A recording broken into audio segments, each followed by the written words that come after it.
Good day mga minamahal kong ka-Bible. Ayan, for this day, our topic ay very sensitive sa mga bata. Ang ating tackle ngayon or topic is about pagnanasa. Ang pagnanasa ay karaniwang nakikita or nagkakasala ang ating mga mata. A good example of this is kapag kayo magtotropa ay naglalakad kayo sa daan at ngayon ay may napadaan na isang maganda, sexy, at ngayon ay ninasa nyo, namapa sa iyo ang babaeng iyon. Sa grabe mong pagnanasa ay narik mo siya. Yun ang masamang pagnanasa. Sana wag tayong magnasa, wag nating pagnasain ang hindi naman sa atin. At yung pagnanasa naman sa kamay, ang pagnanasang nasa kamay kapag nakita ng iyong mata ang isang bagay na wala ka pa at ngayon ay dinasa mo na mapasa iyo ang bagay na iyon, syempre gagawa ka ng paraan. Ang ipangkukuha mo sa bagay na iyon ay ang iyong kamay. So napakasama na po nun. Masama ang pagnanasa.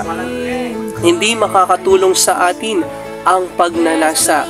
Bagkus ang makakatulong sa atin ay ang paghirapan natin kung ano ang bagay na wala pa sa atin.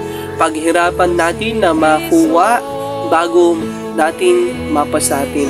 Huwag natin kunin sa santong paspasan, bagkus kunin natin sa santong dasalan. Sana huwag nating pagnasay ng mga bagay na hindi naman karapat-dapat para sa atin. Ayan. Sabi ng ating Panginoong Diyos dun sa isang gospel na nabasa noong mga nakaraang araw ay kapag nagkasala ang iyong kanang mata ay huwag na nating hayaan pang magkasala ang isa pa nating mata. Bagkus dukutin na natin ang isa kesa ang buong katawan natin ay walang kwentang itatapon sa impyerno. At kapag naman nagkasala ang iyong kanang kamay, marahil putulin mo na to at huwag mo nang hayaan pang magkasala ang isa pa, sapagkat mas mabuti nang mawalan ka ng isang parte ng katawan kesa buong katawan mo ay walang kwentang itatapon sa impyerno. Anong ibig sabihin ng Panginoong Diyos doon sa mga sinabi niya or winika niya sa banal na gospel readings or sa banal na kasulatan? Ang tinutukoy ng ating Panginoon, kapag nagkasala ng iyong kanang mata ay huwag mo nang ayahan pang magkasala ang isa. Yun ang ating tinutukoy. Hindi yung talagang literal na dutukutin mo ang iyong mata. No, ang ibig sabihin ng ating Panginoon ay pigilan mo na ang iyong sarili na makita or magnasa ka pa sa iba. Kung nagkasala na ang iyong right eye, ay huwag mo nang pabayaan na magkasala pa ang iyong left eye. At ano namang ibig sabihin ng Panginoong Diyos doon sa isa na putulin ng kamay? Hindi po literal na puputulin ng kamay. Bagkus, kung nagkasala ng iyong kanang kamay, huwag mo nang ayahan pa na magkasala yung isa, yung kaliwa. Pigilan mo na ang iyong sarili na mahuwa pa ng hindi sa iyo. Pigilan mo na ang iyong sarili sa mga bagay na nakakasama naman sa iyo. Pigilan mo na ang iyong sarili sa mga bagay na hindi naman dapat gawin ng tulad mo na isang mabuting tao. Ayan. So kapag nagnasa tayo, syempre hindi na natin mapipigilan yon. Is the way of gawain ito ni Satan, gawain ito ni Satanas. Ayan. Dito, sa pamagitan ng pagnanasang ito is nagkakasala. Nagkakasala ang mga mag-asawa sa kanilang asawa sapagkat ang pagnanasa ito ay karaniwang nakikita natin sa mag-asawa kapag sila ay nagkakaroon ng second will or ang kabet. Ayan. Kapag sila ay nagkaroon ng kabet, dito ay magkakasala na sila. Ang isang mag-asawang kasal, kapag naghiwalay sila, na wala namang valid reason at ngayon ang lalaki or ang babae is nagkasawa ng iba for sometimes naghiwalay sila at dahil naghiwalay sila ay mag-aasawa lang pala sila ng bago, yun ay klase ng pagnanasa at yun ay masama, napakasamang paraan nun ng pagnanasa. Ito nga ay gawain ni Satan. Ang ikalawang katanungan sa atin, masama ba ang pagnanasa ka-Bible, Aris? Is masama po talaga.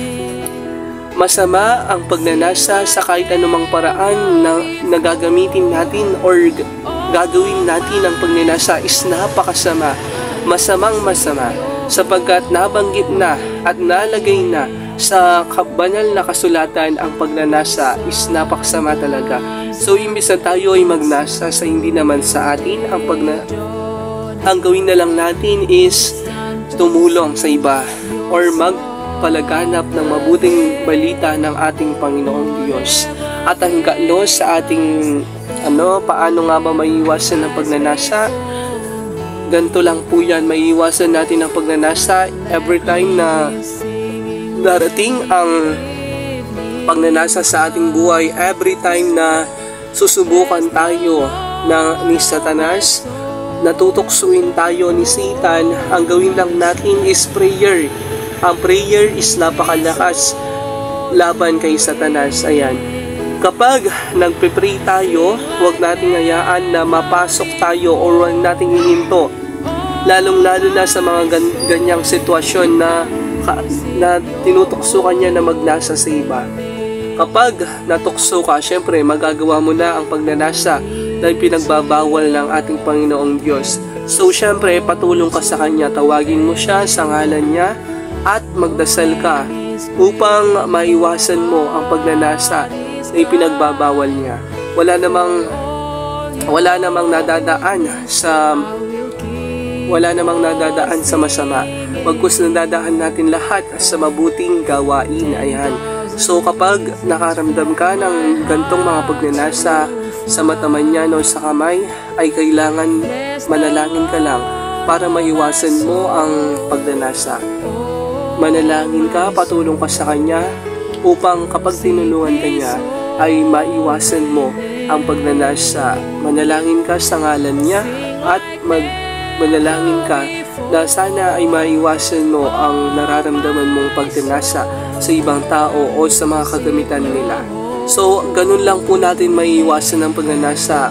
Ang hamon po sa atin nitong ating daily reflection, mga minamahal kong ka-Bible, is huwag tayong magnasa na hindi naman sa atin na yan.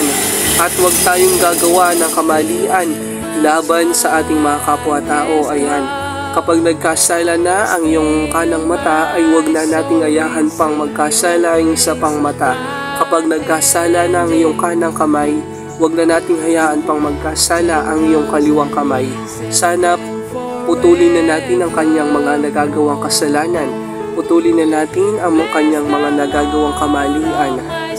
At huwag na nating hayaan pang magkasala ang mga kaliwang bahagi ng ating katawan, sapagkat kapag nagkasala pa yan, ay walang kwentang itatapon ang ating mga katawan sa impyerno, sapagkat napakasama ng pagnanasa. Dito nangyayari yung paghiwalay ng mga mag-aasawa. So huwag nating pagnasain ng hindi naman sa atin. Yun lamang po. Sa lahat ng panahon, sa lahat ng pagkakataon, nariyan at kasama natin ng Panginoon. Kung si Kristo ay nagsakripisyo, marahil tayo man ay magsakripisyo, hindi para sa ating sarili, kundi para sa ibang tao. At kaya dalawang kamay ang binigay sa atin ng Panginoong Diyos, ang isa ay para sa atin at ang isa ay para sa ibang tao. Muli, have a blessed Friday morning to each and everyone.